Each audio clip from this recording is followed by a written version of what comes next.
Lucas capítulo 1, versículo 11 ao 25. Então, um anjo do Senhor lhe apareceu. Para quem? Para Zacarias, que a gente está lendo, né, sobre Zacarias e Isabel. À direita do altar do incenso. Ao vê-lo, Zacarias ficou muito abalado e assustado. O anjo, porém, lhe disse: Não tenha medo, Zacarias, sua oração foi ouvida. Isabel, sua esposa, lhe dará um filho e você o chamará João. Você terá grande satisfação e alegria, e muitos se alegrarão com o nascimento do menino, pois ele será grande aos olhos do Senhor. Nunca tomará vinho nem outra bebida forte. Será cheio do Espírito Santo. Antes mesmo de nascer, fará muitos israelitas voltarem ao Senhor seu Deus. Será um homem com o espírito e o poder de Elias, e preparará o povo para a vinda do Senhor. Fará o coração dos pais voltar para os seus filhos, e levará os rebeldes a aceitarem a sabedoria dos justos. Então aqui, Zacarias, ele recebe o anúncio do anjo de que ele será pai. Lembra que a gente falou de que Zacarias e Isabel, eles eram velhos e estéreis? Então, quando eu leio isso, eu penso que muito provavelmente Zacarias devia orar ao Senhor há muito tempo, durante a juventude, para que ele e sua esposa tivessem um filho, não é? Porém, essa oração, ela foi atendida já quando Zacarias e Isabel, eles eram velhos, né? Quando eles já tinham idade avançada. Até que diz que Zacarias e Isabel eram estéreis, não é? Então, é porque eles já haviam tentado ter um filho há muito tempo e muitas vezes, e nunca aconteceu desse filho vir.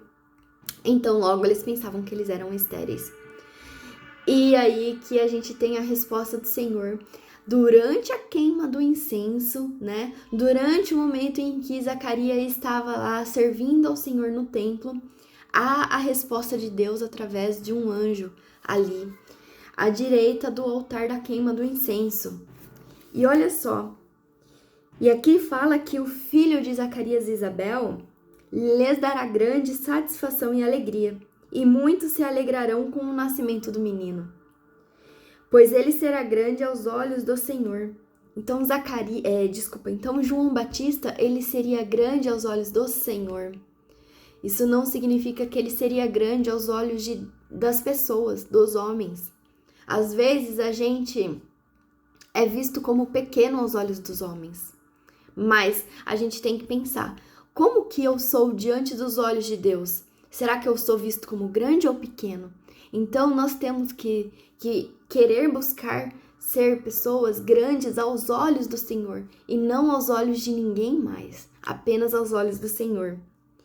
E olha só, e João Batista, ele preparará o povo para a vinda do Senhor.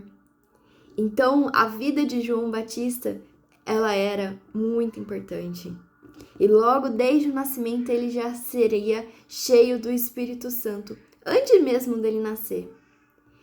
E muitos israelitas iriam voltar ao Senhor, seu Deus, porque ali, na época, o povo, algumas pessoas, já estavam fazendo tudo por obrigação, e não porque eles amavam a Deus. Eles estavam cumprindo tudo aquilo que a lei lá, né? A gente tá falando sempre que a gente tá falando por aqui, né? Nesses dias, a gente tá falando antes da vinda de Cristo. Então, eles tinham 613 ou 14 ou 31, eu não lembro ao certo, mas eles tinham 600 e poucas mandamentos e estatutos para se cumprirem. E eles estavam já cumprindo de forma automática, não estava sendo de coração. Havia sim a remissão dos pecados, né? Através das ofertas e sacrifícios que eram oferecidos através dos sacerdotes, mas ainda assim o povo não se arrependia de coração. Não tinha uma mudança interna, não tinha uma mudança de mente, era feito de forma automática, robotizada. Não estou falando de todos, mas de algumas pessoas. E aí, com a vinda de Cristo, que João Batista ia estar anunciando, ia fazer com que essas pessoas que estavam ali fazendo de forma robotizada, automática e não de coração, estivesse agora sim diante do Senhor, né? Estivesse fazendo ali com uma mudança de mentalidade de coração. Amém?